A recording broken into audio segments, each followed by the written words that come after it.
수사 면담이 되겠습니다. 시작하기에 앞서서 총론에서 나왔던 경찰 공무원 임용령과 관련해서 한 가지 말씀을 드리겠습니다. 여기 임용령에 보면 그 자치경찰 사무를 담당하는 경찰 공무원의 범위에 지구대 파출소는 제외한다, 그런 부분이 있었죠. 이 지구대 파출소를 왜 제외하는가, 이거 관련해서 질문을 하나 받았는데요. 사실 저도 좀 잘 몰랐습니다. 그래서 본청에 경찰 공무원 임용령을 담당하는 인사담당관실에 문의를 해봤습니다. 거기서 답변은 지구대 파출소가 순찰을 하는 것은 자치경찰 사무에 들어가죠. 하지만은 112 신고를 받고 출동을 했을 때 학교폭력이나 가정폭력 같은 경우는 자치경찰 사무에 들어가지만은 대부분의 112 사건은 국가경찰 수사 업무 영역에 들어가는 거죠. 그러니까 지구대 파출소에서 하는 일은 자치경찰 사무에 좀 주력을 한다기보다는 거의 비등하게 국가경찰 사무도 같이 함께 하고 있는 겁니다. 그래서 경찰청장이 시도지사에게 임용권을 위임하면서 지구대 파출소 직원들은 제외한다, 그 부분을 넣게 되었다고 합니다. 이렇게 좋은 질문을 주신 분께 감사를 드립니다. 수사 파트를 보겠습니다. 리더 테크닉을 활용한 신문 기법이 있는데요. 미국에서 개발을 했고 혐의가 명백 확실한 용의자의 심리 변화를 유도하는 것입니다. 혐의가 좀 애매한 경우에 하는 것이 아니고 명백 확실한 경우에 리더 테크닉을 적용할 수 있습니다. 이것은 5가지 스트레스 반응에 대해서 9단계로 설득을 하는 것인데요. 피해자의 유형은 감정적인 경우, 비감정적인 것, 이렇게 2가지로 나뉘는데 죄책감을 경험을 한 피해자에게는 동정적인 신문이 효과적이고 죄책감이 없는 그런 피해자에게는 사실적 분석 방법이 효과적이다, 이렇게 보고 있습니다. 스트레스 반응은 분노, 우울, 부인, 거래, 수용, 이렇게 5가지로 나눌 수가 있고요. 이 9단계가 중요합니다. 이 9단계를 순서대로 다 알아야 되고 각 단계별로 어떤 내용을 하는지도 같이 알고 있어야 됩니다. 먼저 이 9단계를 순서적으로 보면은 2문자를 보겠습니다. 대화, 부인, 격파, 관우양, 세지, 이렇게 되겠습니다. 자백에 서면 안 돼, 이것은 지면화로 말을 좀 바꾸었습니다. 대화를 부인하고 격파해버리는 관우 있죠? 삼국지에 나오는 관우, 관우양입니다. 여자 관우가 되겠습니다. 세지, 이렇게 되는 것이죠. 밑에 그림을 보면은 이 사람이 관우양이 되겠습니다. 대화를 부인하고 격파해버리죠. 협상 테이블을 격파해버립니다. 단계별로 보겠습니다. 직접적인 대면은 용의자가 범인이라는 심정을 갖고 있음을 명확하게 알려줍니다. 그리고 신문 화제 전개는 비난 가능성을 줄여주는 화제를 언급하고, 부인 다루기는 혐의를 부인하는 진술을 하지 못하도록 억지를 해버립니다. 반대 논리 격파는 신문 화제를 흐리는 용의자의 진술을 압도해버리는 것이죠. 압도는 격파다. 그리고 관심 이끌어내기, 용의자의 긍정적인 측면을 부각을 해서 관심을 끌어낼 수 있겠죠. 우울한 기분을 달래줍니다. 동정과 이해를 표시를 해야겠죠. 여기서 동정해준다 해서 동과 우울한 기분에서 연결시켜서 우동으로 우울한 기분을 달래줄 수 있겠죠. 올해 승진시험에 나왔던 부분입니다. 이 문제가 나오는데 의외로 많은 사람들이 틀렸더라고요. 양자택일 질문이 있습니다. 어느 것을 선택해도 혐의가 인정되는 2가지 선택의 질문을 던집니다. 질문을 받는 입장에서는 답답하겠죠. 어느 것을 선택해도 혐의가 인정되어 버리니까 정말 답답합니다. 세부사항 질문은 이제 선택적으로 답하는 단계를 지나서 적극적으로 진술하도록 유도를 합니다. 그리고 서면을 하죠. 피해자 신문을 보겠습니다. 영상 녹화는 피해자에게 미리 영상 녹화한다 하는 것을 알려줘야 합니다. 알려주기만 하면 되는 것이지 동의를 받을 필요는 없습니다. 하지만 피의자가 아닌 다른 사람에 대해서는 동의를 받아서 영상 녹화를 할 수가 있죠. 신뢰 관계자의 동석은 피해자가 신체 정신적 장애로서 조사받는데 좀 문제가 있으면은 피해자와 신뢰 관계에 있는 자를 동석하게 할 수 있다, 이렇게 됐습니다. 형소법에는 할 수 있다고 되어 있죠. 또한 그 피해자이기 때문에 피해자보다는 좀 더 약하게 대우를 해주고 있습니다. 여기 뒤편에 나옵니다만은 발달장애인 권리보장 및 지원에 관한 법률을 보면은 이것은 제 교재의 페이지가 되겠습니다. 발달장애인을 조사하는 경우에는 신청이 있으면 신뢰 관계자를 반드시 동석하게 하여야 한다, 이렇게 되어 있습니다. 여기서는 피해자든 피해자든 상관이 없죠. 일단 발달장애인이긴 하면은 신청이 있으면 반드시 신뢰 관계자를 동석하게 해야 합니다. 변호인 참여를 보겠습니다. 신문에 참여할 변호인이 2사람 이상이다. 그러면은 피해자가 한 사람을 지정을 해야겠죠. 지정을 안 하면은 검사나 사법경찰관이 지정을 할 수 있겠습니다.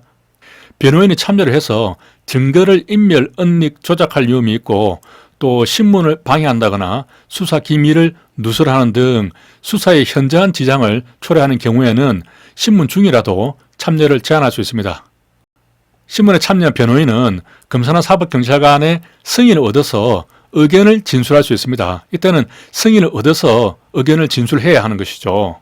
하지만 승인 없이 의견을 진술했다고 해서 이것만 가지고 변호인 참여를 무조건 제한할 수는 없습니다.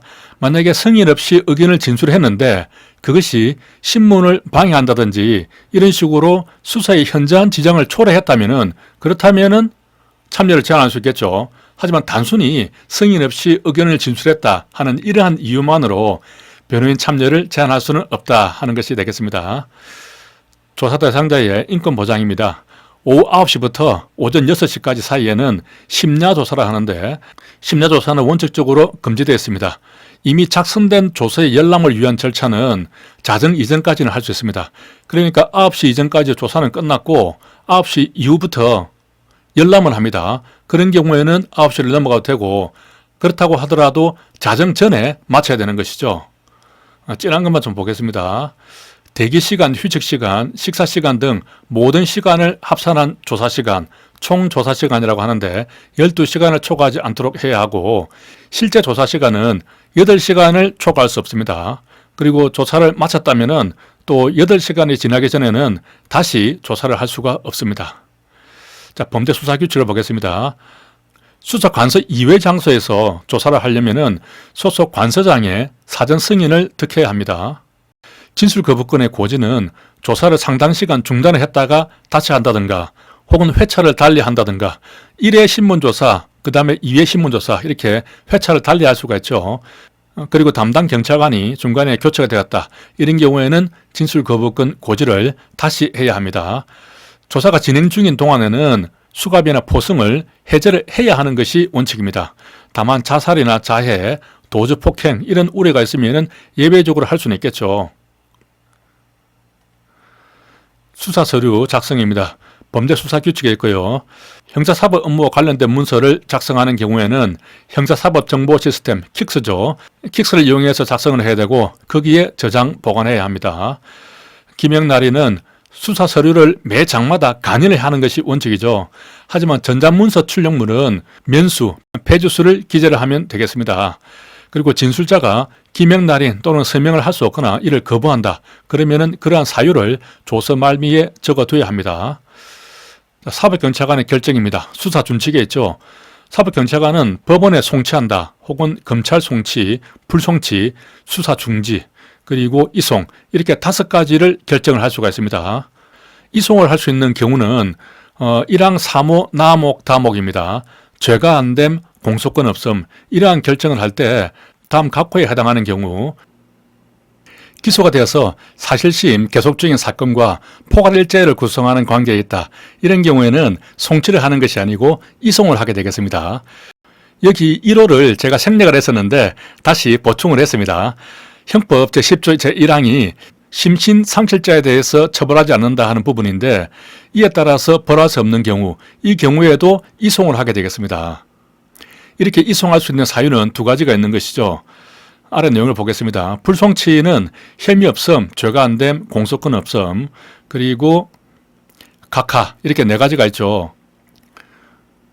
혐의 없음은 죄가 인정이 안 돼서 혐의 없는 경우, 증거가 불충분한 경우 이렇게 2가지가 있고 죄가 안 됨 사유는 법률상 범죄의 성립을 조각하는 사유입니다. 여기 보면은 수사 준칙 여기에 심신상실자 불처벌 이런 경우는 제외한다 이렇게 되어 있죠. 이것 때문에 제가 제 1호를 다시 보충을 했는데요. 위를 다시 보면은 이 내용입니다. 이 경우에는 죄가 안 됨 사유로 불송치를 하는 것이 아니라 이송을 해야 되는 것이죠. 그렇기 때문에 여기 불송치에서 제외한다 이렇게 되어 있는 겁니다. 공소권 없음, 형을 면제하는 경우 진한 부분만 보겠습니다. 자, 공무원의 고발이 있어야 공소를 제기할 수 있는 죄에서 고발이 없거나 고발이 무효 또는 취소된 경우, 친고죄에서 고소가 없는 경우, 이런 경우도 마찬가지죠. 고소나 고발은 소송 조건입니다. 이러한 소송 조건이 없으면 공소권 없음이 되어버린 것이죠. 하지만 소송 조건이기 때문에 수사의 조건은 아니다. 이런 내용이 있었습니다. 친고죄에 있어서 고소 고발이 있을 가능성이 없는 경우를 제외하고는 일단 수사에는 착수를 할 수 있다. 그것이 제한적 허용설이고 판례도 인정을 하고 있는 내용이죠. 자, 피해자가 사망했거나 법인이 존속하지 않는다.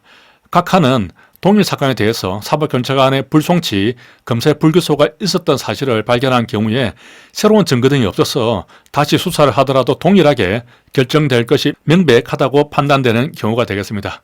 공제에 있는 내용만 추려서 정리를 했습니다. 송치서류 작성 방법을 보겠습니다. 편찬하는 순서는 사건 송치서가 맨 앞에 나오겠죠. 압수물 총 목록입니다. 여기서는 압수 목록이 아니죠. 압수물 총 목록입니다. 어떤 사건에서 압수를 2번, 3번 할 수도 있거든요. 그러면은 그 기록에 압수를 2번 했으면은 압수 조서도 2개 들어가고 목록도 2번 들어갑니다. 그런 것들을 전부 다 모아서 이 앞쪽에다가 압수물 총 목록 이렇게 해서 순서대로 위에서부터 쭉 전부 다 적는 것이죠. 그 다음에 이제 기록 목록. 기록 목록은 이제 기록 목차나 마찬가지겠습니다. 송치 결정서, 그 밖에 서류가 되겠습니다. 이 순서를 잘 알아야 되거든요. 두 문자를 따면은 송압, 기, 결이 되겠습니다. 1에서 3번까지는 면수를 기입하지 않습니다. 이렇게 3번까지는 면수를 기입하지 않고 4번 송치 결정서부터 면수를 기입하는데, 송치 결정서는 한 장이면 1 이렇게 하겠지만 2장 이상이라면은 1-1, 1-2, 1-3 이렇게 나갑니다. 그러면은 그 밖에 서류는 몇 페이지부터 시작합니까? 2페이지부터 시작하겠죠. 항상 그 밖의 서류는 2페이지부터 시작을 하게 됩니다. 그렇기 때문에 일반적으로 우리 수사 서류를 편찬할 때 일단 2번부터 적기 시작합니다. 이렇게 쭉 적어놓고 맨 마지막에 그 송치 결정서를 적게 되죠. 그럴 때는 뭐 페이지가 몇 페이지가 나오더라도 1-1, 1-2 이런 식으로 나가니까 상관이 없게 되는 것이죠. 그 밖의 서류는 접수나 작성 순서에 따라서 그 시간 순으로 편철하게 되죠. 2번에서 4번까지는 송치 명의인 이름으로 간인을 하게 됩니다. 송치 명의인은 사법경찰관이 되겠습니다. 사건 담당자가 아니죠. 만약에 사건 담당자가 사법경찰관이라면 자기 도장으로 간인을 하면 되겠습니다. 다시 위에를 정리를 해보면은 이제 면수가 여기서부터 쭉 나가잖아요. 그러니까 간인을 2, 3, 4를 간인을 해주고 그 다음부터는 면수가 이렇게 적혀 있으니까 전체적으로 다 연결이 되는 것이죠. 피해자가 2명 이상이면 1, 2, 3으로 표기를 하고 죄명은 가나다 이렇게 표기를 합니다. 보통 우리 문서 같은 거 작성할 때 1, 2, 3이 더 크고 그 아래에 가나다 이런 것들이 들어가죠. 그러니까 사람이 더 중요하고 크다. 그래서 1, 2, 3이 들어가고 그 사람별로 죄명이 가나다 이렇게 들어간다. 이렇게 생각하면 좀 덜 헷갈릴 수가 있죠. 죄명은 형법에 보면은 조문에 조문 제목이 있죠. 그 제목이 죄명이 되는 경우도 있지만은 안 그런 경우가 훨씬 더 많습니다. 이 대금 예규표에 의한 제명표를 적어야 됩니다. 그래서 항상 이 제명표를 수시로 참조를 하죠. 이 제명 다음에는 미수나 교사, 방조 이런 것들을 표시를 하는데 다만 조금 특이한 것이 특별법 위반에 대해서는 어떤 특별법 위반 이렇게만 표시를 합니다. 구체적인 제명을 표시 안 하는 것이죠. 교사나 방조 이런 것이 있으면은 죄명 다음에 뭐뭐법 위반 교사, 뭐뭐법 위반 방조 이렇게 표시를 하는데 미수에 대해서는 표시를 안 합니다. 교사나 방조는 표시하는데 뭐뭐법 위반 미수 이렇게는 표시 안 한다는 것이죠. 왜 미수에 대해서는 표시 안 하는지 저는 아직도 잘 모르겠어요. 아무튼 이것은 정확하게 기억을 해야 되고요. 그래서 미숫가루 안 먹는 특별한 놈 이렇게 적었는데 이 사람은 바로 접니다. 저는 미숫가루를 안 먹어요. 미숫가루 먹으면은 그게 막 목이 맥히기도 하고 또 입에 뭐 이빨에 막 끼기도 하고 별로 맛도 없는 것이, 그래서 저는 미숫가루를 상당히 안 좋아하거든요. 그래서 미수가 나오니까 미숫가루 안 먹는 특별한 놈 이렇게 저를 생각하면서 좀 기억을 하시기 바랍니다. 자, 대검여규 별표에 있는 법률에 대해서는 뭐뭐 법 위반 이렇게만 하는 것이 원칙인데 그 뒤에다가 죄명을 적는 것도 있습니다. 이렇게 도로교통법 위반하고 무면허 운전 이렇게 괄호로 표시하는 것이 있는 것이죠. 이것들을 또 다 정해놨습니다. 이렇게 괄호로 표시하는 것, 표시 안 하는 것 이것들을 다 정해둔 것이죠. 요 아래에 나오니까요. 자, 적용법조를 기재하는 요령은 처벌 규정을 먼저 기재하고 금지 규정을 기재하게 되겠습니다. 뭐 몇 년형이다 해놓고 뭐뭐를 금지한다 하는 규정을 적게 되는 것이죠. 형법 총칙은 공범, 공범에는 이제 교사, 종범 이런 것들이 다 들어가겠습니다. 상상적 경합범, 누범, 그리고 경합범. 이때 경합법은 실체적 경합범을 말하는 것이죠. 실체적 경합범은 그냥 실체적을 빼고 경합범 이렇게도 말을 하거든요. 그 다음에 필요적 몰수 이렇게 적습니다. 임의적 몰수는 적지 않습니다. 필요적 몰수만 적는 것이죠. 이걸 순서대로 보면은 이제 처금이 되죠. 공상, 누, 경, 필이 되겠습니다. 공상으로 누운 경필이가 되겠습니다. 처가 면회를 왔는데 처도 면회가 금지되었죠. 기재하지 않는 것은 임의적 몰수는 기재하지 않습니다. 필요적 몰수는 기재를 하지만은 추징이나 간접정범, 총칙상 형의 가중감경 규정, 벌금 등 임시조치법 이런 것들은 기재하지 않겠습니다. 처벌규정이나 금지규정에서 다른 조문을 인용을 하면 피인용 조문도 기재를 하고 같은 법률 조문을 계속해서 열거를 하면 최초에만 법률명을 기재합니다. 예시를 보면 형법 350조, 그 다음에 형법도 안 적죠. 이어서 바로 351조 이렇게 나갑니다. 반복되는 내용은 같은 이렇게 기재하죠. 피해자 A는 형법 123조에 이제 같은 피해자니까 같은 B는 이렇게 나갑니다. 그리고 같은 형법이니까 같은 법 이렇게 나가는 것이죠. 자, 여기 죄명 구분 표시를 하는 특별법에 대해서 대금 예규를 보겠습니다. 어떤 법이 죄명 표시를 하느냐 안 하느냐 이게 또 시험에 나올 수 있거든요. 이걸 기본적으로 암기를 해야 되는데 너무 많아서 암기하기가 쉽지를 않습니다. 일단 이 내용이 너무 많아서 1번과 2번 이렇게 한 템포 쉬어가는 의미로 중간에 좀 잘랐습니다. 특별한 의미는 없습니다. 두 문자부터 바로 보면 도교, 아동, 성, 아동, 아동, 성, 성. 유난히 아동에 관한 법률이나 성에 관한 법률이 다 들어와 있죠. 여기도 성이네요. 그래서 도교에서 아동이나 성에 관한 범죄는 특가법 또 특경법이죠. 특가경으로 처벌한다. 그렇게 기억을 할 수 있겠습니다. 특가경으로 처벌하는 것은 특별히 중하게 처벌하는 것이죠. 두 번째 것을 보면 국보, 마, 부, 공연, 국보급 마부의 공연이 되겠습니다. 이것을 수정체와 화폭에 담는다. 이렇게 두 문자를 기억을 합니다. 그림을 한번 먼저 보겠습니다. 국보급의 마부 공연이 있죠. 이것을 보면서 수정체와 화폭에 담게 되는 것이죠. 표현이 좀 그럴듯하죠. 이렇게 두 문자로 기본적으로 암기를 하되 이게 너무 많아서 생각이 잘 안 날 수가 있습니다. 일단 공제의 책에 보면은 그 아닌 것에 대한 예시가 나와 있어요. 부정수표 단속법, 청소년 보호법, 그리고 예비군법이 나와 있는데 제가 빠뜨려서 추가를 했습니다. 이렇게 세 가지가 아닌 것으로 문제에 나와 있거든요. 여기 보면 그 부정수표 단속법은 안 들어가는데 부정경쟁, 방지 및 영업비밀 보호에 관한 법률은 들어갑니다. 그래서 부 가지고는 서로 구별이 안 되기 때문에 이 안 들어가는 세 가지를 암기하기 위해서 수를 땄습니다. 수. 그리고 청소년 보호법은 안 들어가죠. 아동 청소년의 성보에 관한 법률, 성에 관한 부분은 들어갑니다. 이렇게 청은 안 들어가고 또 예비군법 이런 것은 너무 약하죠. 이런 것들은 안 들어가는데 아무튼 두 문자를 따보면 수청예가 되겠습니다. 이렇게 수청예. 그 춘향전이 있죠. 변사또가 춘향이에게 수청을 달라 그랬습니다. 만약에 춘향이가 경상도 사람이면 수청예 그리 못합니다. 뭐 이런 식으로 말했겠죠. 그리 못한다고 했으니까 여기에 안 들어가게 되는 것입니다.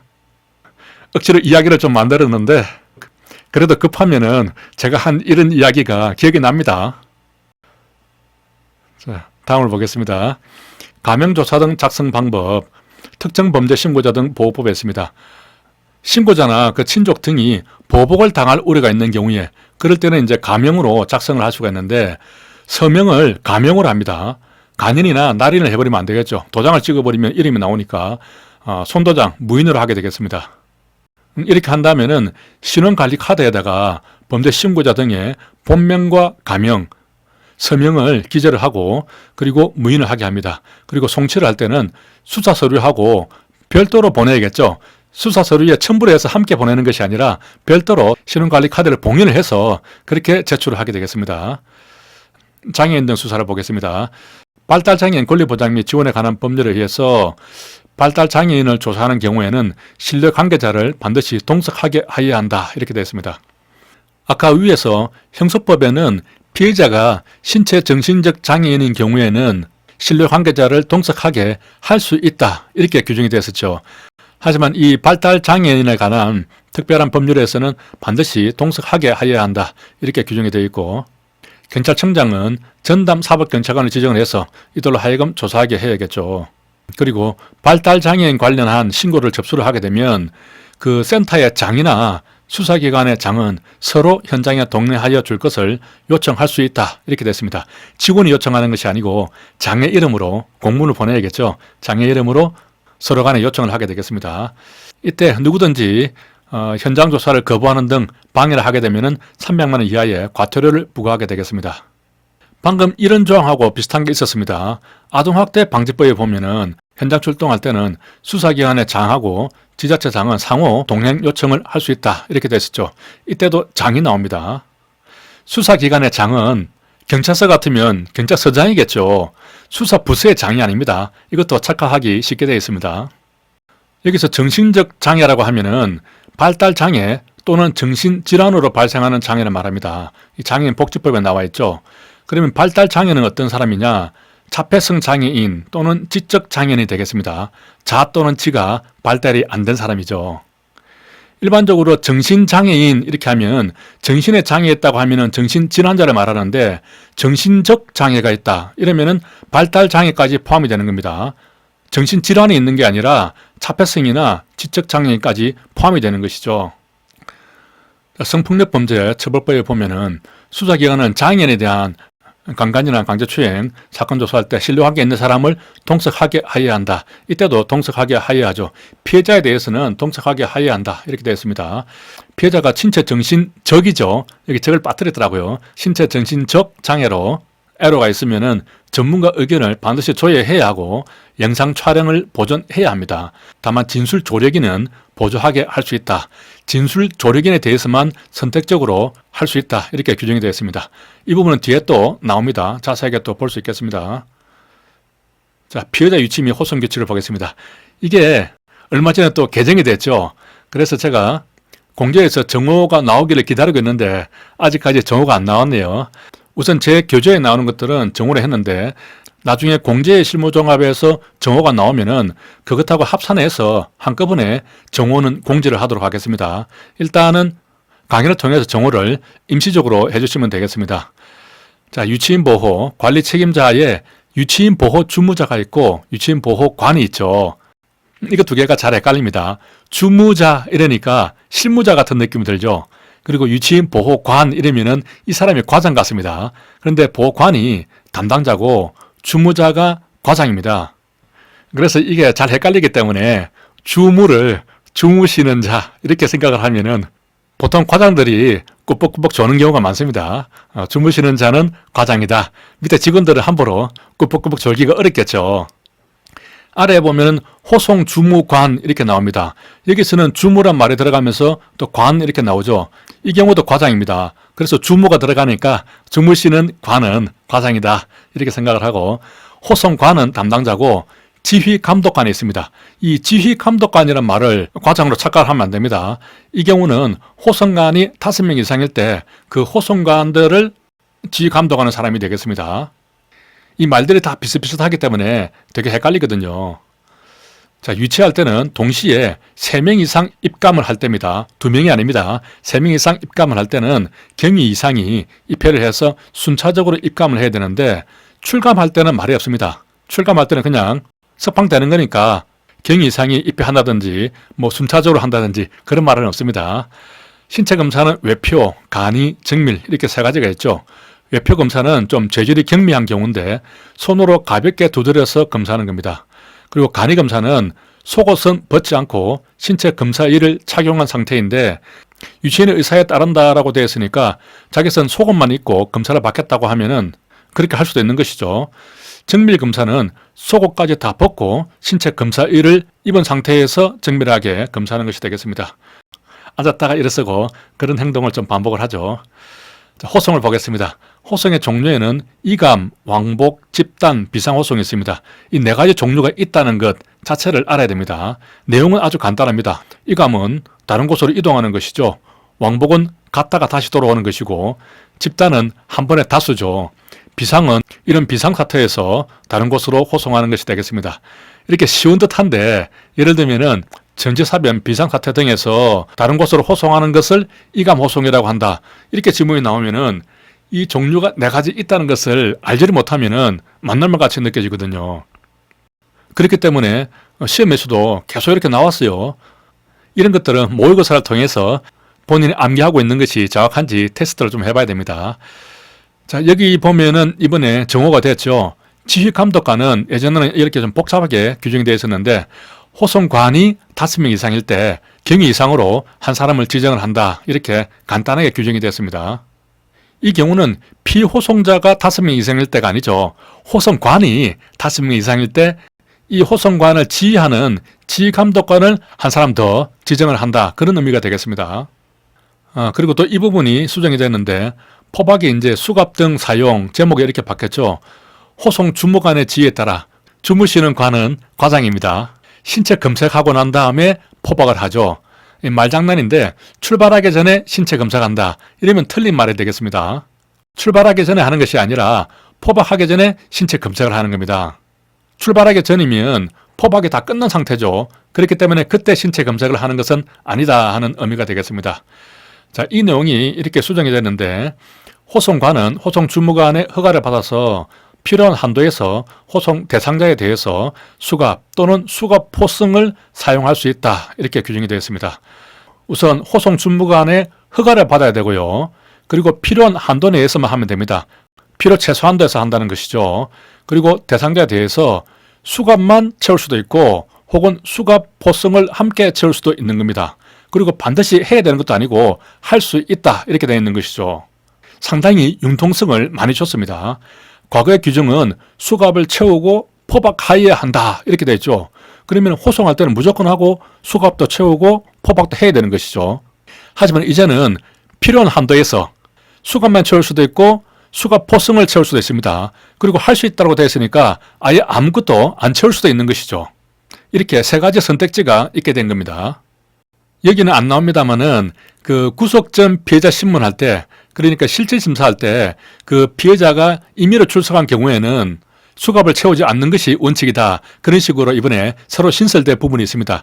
그래서 수갑을 안 채울 수도 있다는 것이죠.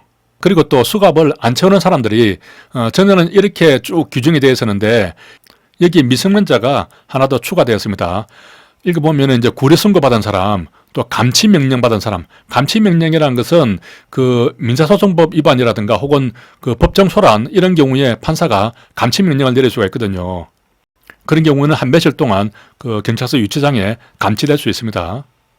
그런 감치 명령자, 그리고 미성년자, 고령자, 장애인, 임산부 및 환자 중 주거 신분이 확실하고 도주 우려가 없는 자에 대해서는 수갑을 채우지 않는다라고 되어 있는 겁니다. 전에는 구간 고장임 이렇게 했는데 두 문자를 조금 바꿔야겠죠. 이제 그대로 두 문자를 따면은 구감미 고장임 이렇게 되겠습니다. 구감미라는 것은 맛을 감지하는 입구죠. 입이 고장이 난 겁니다. 그렇다면은 좀 심각한 환자니까 수갑을 채우지 않는다. 그렇게 기억을 할 수 있겠습니다. 대상자가 여러 명인 경우에는 개인별로 수갑만 채우든지 혹은 수갑 포승을 한 다음에 2 내지 5인을 한 계조로 굴비 엮듯이 쭉 엮어줍니다. 상호 연결해서 포송하게 되는 것이죠. 호송은 일출 전, 일몰 후에는 안 하는 것이 원칙이지만은 기차 선박 차량을 이용할 때는 그러하지 아니하다 이렇게 되어 있습니다. 보통 차량으로 다 호송하니까 크게 문제되는 것은 없죠. 수단은 경찰 호송차, 기타 경찰이 보유하고 있는 차량에 의하는 것을 원칙으로 합니다. 자, 사고 발생 시 조치인데 이때는 이제 호송 중에 사고 발생했을 때 그때 조치를 말하는 것이죠. 도주, 발병, 사망 이런 경우가 있는데 아래 표를 먼저 보겠습니다. 자, 도주했을 때, 병이 났을 때, 사망했을 때 사람이나 서류, 금품은 호송 관서에서 보관하게 되겠습니다. 사람은 도망하고 없으니까 그 사람에 대한 서류나 금품은 호송 관서에서 보관하게 되겠죠. 그리고 호송 관서에서 상급 경찰 관청이나 인수 관서에 통지를 하게 되겠습니다. 여기에 이제 검찰청이 있었는데 이번 개정으로 삭제가 됐습니다. 병이 난 경우에는 경증과 중증이 있는데 24시간 내에 치료 가능한 경우, 이 경우는 규칙의 그 조문상에는 중증 아래에 들어가 있는데 하지만 그 조치 내용이 이 경증하고 똑같기 때문에 이쪽에다가 분리해서 정리를 했습니다. 자, 경증이나 24시간 내에 치료 가능하다. 그러면 호송 관서에서 치료를 하겠습니다. 그리고 치료가 끝나면은 호송 관서에서 계속해서 호송을 하면 되겠죠. 하지만 중증이나 사망을 했을 경우에는 발생한 지역을 관할하는 그 관할 경찰서에다가 인계를 해주면 됩니다. 그러면 인계를 받은 관서에서 비용을 부담을 해서 치료를 하게 되는 것이죠. 결국에는 치료한 그 관서에서 이제 남은 그 나머지 호송을 하게 되는 것입니다. 그리고 사망을 했을 경우에는 호송 관서에서 상급 관청이나 유적 등에게 통지를 하게 되겠습니다. 여기 호송 관서에서 책임이 있기 때문에 통지는 여기서 한다는 것이죠. 다시 위에 올라가서 보겠습니다. 자, 도주를 했을 때 여기 상급 경찰 관서에 보고를 한다 이렇게 되어 있죠.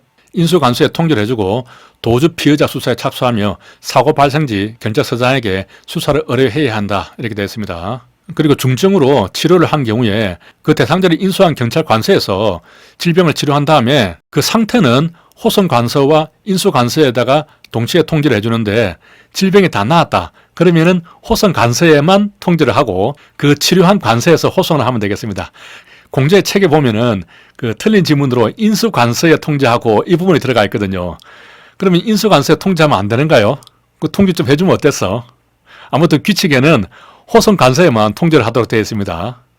그런 부분에 좀 유의를 하시기 바랍니다. 여기도 사망을 했을 때 이제 검찰청은 빠졌죠. 상급 경찰 관서가 되겠습니다. 호송정 유의사항, 금전이나 유가증권은 중요한 거죠. 송부하는 것이 원칙입니다. 별도로 쏘아주는 것이 원칙이죠. 소액이나 당일 호송이 끝날 수 있다. 그러면은 호송관에게 부탁을 해서 직접 들고 와라. 이렇게 탁송으로 할 수도 있습니다. 물품은 호송관에게 탁송하는 것이 원칙입니다. 이게 서로가 다르죠. 금전 유가증권은 송부하는 것이 원칙이고 물품은 탁송하는 것이 원칙입니다. 하지만 위험하거나 휴대하기에 너무 커서 부적당하다면 송부를 할 수도 있겠죠. 송치하는 금품은 호송관에게 탁송하면 호송 관서에서 보관 책임이 있겠죠. 당연히. 그렇지 아니한 때에는 송부한 관서, 송부한 관서가 보통 그 호송 관서가 되죠. 아무튼 송부를 했으면은 송부 관서에 그 책임이 있게 되겠습니다. 여비, 식비, 기타 비용은 호송 관서에서 부담을 하는데 피호송자가 사망이나 발병을 했다. 중증인 경우죠. 그런 경우는 인계받은 관서에서 부담을 하게 되겠습니다. 중간에 가다가 1박 2일로 가야 되는 경우가 있다면 가까운 교도소나 유치장에 숙직을 시킬 수가 있습니다. 이때는 그 당에 교도소나 경찰서에서 그 비용을 부담을 하게 되겠습니다. 뭐 부담해봤자 있는 방에 그냥 재우는 것이고 식사나 좀 챙겨주는 것이죠. 피호송자가 식량이나 의료, 침구 등을 자비로 구입할 수 있다면 호송하는 물품 구매를 허가할 수 있다고 규정되어 있습니다. 이런 경우가 이제는 실제로 얼마나 있는지 모르겠습니다. 이번에 규칙이 개정되면서도 이 부분은 개정이 안 되고 그대로 살아있더라고요. 피호송자를 교도소 또는 경찰서 유치장이 아닌 장소에서 식사를 하게 한 때에는 공무원 예비 규정을 준용한다. 이런 부분이 있고요. 휴대 장비는 호송관은 분사기를 의무적으로 휴대를 해야 되는데 특별한 사유가 있으면 총기도 휴대할 수 있겠죠. 주요 강력범죄, 출소자 등에 대한 정보 수집에 관한 규칙을 보겠습니다. 말이 좀 기네요. 주요 강력범죄, 출소자 등의 재범 방지, 피해자 보호를 위한 정보 수집에 관한 규칙이 되겠습니다. 여기에 주요 강력범죄가 나오는데 종류는 살방약이죠. 강절마 그리고 조폭이 되겠습니다. 여기 아래에 나오죠. 출소자 등에 대한 정의를 보면은 살방약으로 금고 이상의 실형을 받은 사람입니다. 그래서 살방약 이러면은 어떤 살충제 같죠. 그런 것들은 약방에서도 금고에 보관합니다. 그 다음에 강절마 이런 경우는 3회 이상 금고 이상의 실형을 받은 사람입니다. 이것은 강절마, 금고 3번이니까 금세가 되겠습니다. 이런 경우는 보통 한 번 안 하고 여러 번 하게 되죠. 출소하면 또 바로 절도한다든지 바로 마약한다든지 그렇게 금세 강절마 하게 되겠습니다. 조폭의 경우에는 벌금 이상의 형을 선고받은 사람은 대상자가 됩니다. 자, 정보수집 기간을 보겠습니다. 마약류 범죄는 출소를 했거나 보호관찰이 끝났다고 하더라도 3년 동안 정보수집을 하게 되겠습니다. 그 밖에 다른 경우에는 2년을 하게 되는 것이죠. 두 문자를 따면은 그리 마세가 되겠습니다. 그리 하지 마세. 위에서부터 보면은 살방약은 금고에 보관하고 금세 강절마, 그리 마세. 금세 강절마를 하지 말라는 말이 되겠죠. 정보수집 활동을 보겠습니다. 형사과, 수사과가 담당하는 경우는 정보수집 기간이 개시된 후 정보수집 기간은 마약류는 3년, 그 밖에는 2년이죠. 이러한 기간이 개시가 된 이후에 1년 동안에 한해서 분기별로 한 번 이상 하면 되겠습니다. 지구대 파출소는 정보수집 기간 동안 그러니까 2년 또는 3년간 하게 되겠죠. 형사보다 훨씬 길게 합니다. 매 분기별로 1회 이상을 하게 되겠습니다. 그래서 공통적으로는 분기별로 한다는 것이고 전체적인 기간은 형사과나 수사과는 1년만 하죠. 지구대 파출소가 훨씬 길게 합니다. 이것들을 서로 바꿔내면은 혼돈하기 좋겠죠. 여기서 분기별로 한다는 부분이 나와서 그동안에 아도수가 있었죠. 기분 실태에 이렇게 했는데 이제 강력범 정보 수집에 관한 규칙이 있으니까 강력이 들어갔습니다. 기분 강력하게 실태에 이렇게 할 수 있겠습니다. 실태에는 다 아시죠? 실종됐을 때 분기별로 통보해 줘야 되고 테러 취약지 점검할 때 A급은 분기별로 하죠. BC급은 반기별로 하고요. 그리고 테러 FTX 훈련도 분기별로 합니다. 얘는 예산 배정할 때 분기별로 하죠. 기분 강력하게 실태에 이렇게 기억을 하시기 바랍니다. 오늘 이 예가 2번 나왔네요. 수청 예 그것도 있었죠. 여기까지 하겠습니다. 수고하셨습니다.